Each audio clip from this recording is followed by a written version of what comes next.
Roland Chan, attaché de presse, mairie du Tampon, et en même temps membre du CAPC, du comité directeur du club d'athlétisme de la Plaine des Caves.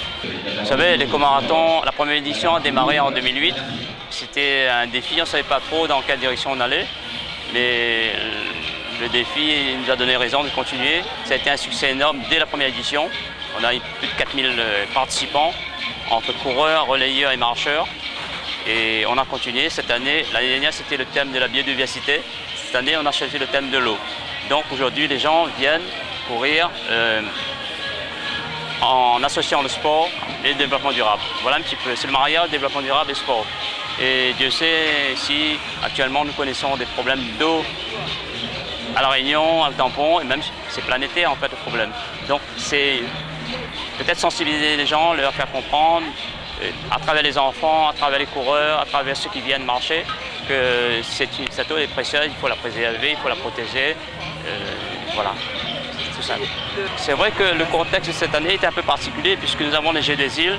Les îles océaniens ont l'habitude de venir, mais ils préfèrent, c'est vrai, garder leur champion pour les Jeux des îles du mois d'août.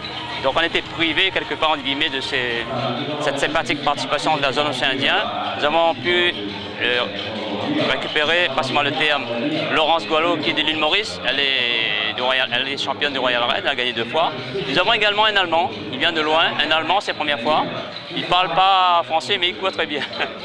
Et nous avons également un coureur de métropole, d'Aix-les-Bains.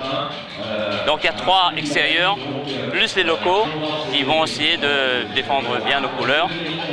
Mais au-delà, je le répète, au-delà de l'aspect sportif, on fait se côtoyer les champions et les débutants. Au-delà de l'aspect sportif, il y a la sensibilisation à faire du sport, à courir, à marcher et à garder sa santé, préserver sa santé. On a eu l'expérience des premières éditions. Nous avons connu des marcheurs qui ne marchaient pas déjà, ils sont venus marcher. L'année suivante, ils trottinaient et cette année, ils courent le marathon. Et il y en a 3 chez nous. Ils ne couraient pas, ils sont allés au marathon de Paris pour la semaine prochaine. Voilà un bon exemple de marcheurs qui ont persévéré et qui maintenant courent. C'est ouvert au plus grand nombre. D'ailleurs, il y a les handisportifs, on les appelle, les personnes porteuses de handicap. Nous avons 6 jolinettes aujourd'hui, dont 2 jolinettes, c'est un défi. Ils n'ont jamais fait, ils ont toujours fait un circuit. En fait, le circuit, c'est un circuit de 14 km que les marathoniens vont parcourir à 3 reprises. Ça fait 42 km. Et à chaque fois, les jolinettes sont portés par des porteurs. Ils faisaient une boucle, 14 km, c'est fini.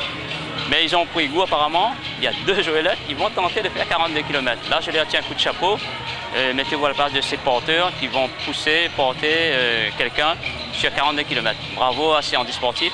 Et je souligne également la participation des UCPiens, des enfants de primaire. C'est eux qui ont fait l'ouverture samedi après-midi à travers la vague verte. C'est quoi? C'est un rassemblement de marmailles qui courent, c'est joli, c'est très joli à voir. Ils étaient habillés tout de vert. Voilà, c'est une façon pour nous de les sensibiliser à cette action de protection de l'environnement. Et eux, ils sont un petit peu porter le message auprès des parents, auprès de leurs voisins, les amis, etc. C'est formidable. Et cette année, je rappelle, c'est le thème de l'eau. Donc aujourd'hui, on a demandé aux gens de venir en vert et bleu. Le vert, c'est l'environnement, le bleu, c'est l'eau. Voilà. 5, 4, 3,